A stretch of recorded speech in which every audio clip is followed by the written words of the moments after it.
Hello, നമുക്കിന്നൊരു hospital day in my ലൈഫാണ്. രാവിലെ എഴുന്നേറ്റിട്ടുണ്ടായിരുന്നു. എനിക്ക് രാവിലെ എഴുന്നേൽക്കാൻ നല്ല മടിയുള്ള കൂട്ടത്തിലാണ്.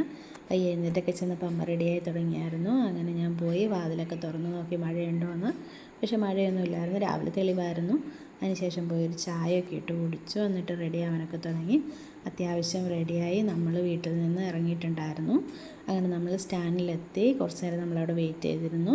നമുക്ക് അവിടെ നിന്ന് ഡയറക്റ്റായിട്ട് പാലാ ബസ് കിട്ടത്തില്ല. അപ്പോൾ നമ്മൾ മൂവാറ്റുപുഴ തൊടുപുഴയൊക്കെ കയറി ഇറങ്ങി വേണം പോകാനായിട്ട്. അങ്ങനെ നമ്മൾ പാലാ ബസ് കയറി ചെറുപ്പുങ്കൽ ഇറങ്ങിയിട്ടുണ്ടായിരുന്നു. അവിടെയാണ് നമ്മുടെ ഹോസ്പിറ്റൽ. മാർസ്ലി വേലാണ് അമ്മേനെ കാണിക്കുന്നത്.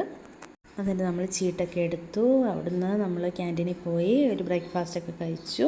എന്നിട്ട് നമുക്ക് അമ്മയുടെ ബി പി ചെക്ക് ചെയ്യേണ്ടടുത്ത് പോകണമായിരുന്നു. അവിടെ പോയി ബി പി ഒക്കെ ചെക്ക് ചെയ്തു. രാവിലെ ആയതുകൊണ്ട് നമുക്ക് വലിയ തിരക്കൊന്നും ഇല്ലാതെ എല്ലാം കഴിഞ്ഞ് കിട്ടി. അങ്ങനെ നമ്മൾ പോയി ഡോക്ടറെ കണ്ടു, മെഡിസിൻ ബില്ലൊക്കെ അടിച്ചു. അങ്ങനെ മെഡിസിനൊക്കെ കിട്ടി നമ്മൾ തിരിച്ച് പോന്നു. എന്നിട്ട് വന്ന വഴിക്ക് ഭയങ്കര മഴയായിരുന്നു, ഒരു രക്ഷയില്ലായിരുന്നു. എന്നിട്ട് നമ്മൾ കോതമംഗലത്ത് വന്നിട്ട് ഇച്ചിരി സാധനങ്ങളൊക്കെ വാങ്ങാനുണ്ടായിരുന്നു. അപ്പോൾ നമ്മൾ ഇച്ചിരി ചിക്കനും പച്ചക്കറിയൊക്കെ വാങ്ങിച്ചിട്ടുണ്ടായിരുന്നു. അപ്പോൾ ഇത്രേ ഉണ്ടായിരുന്നുള്ളൂ. ടാറ്റാ.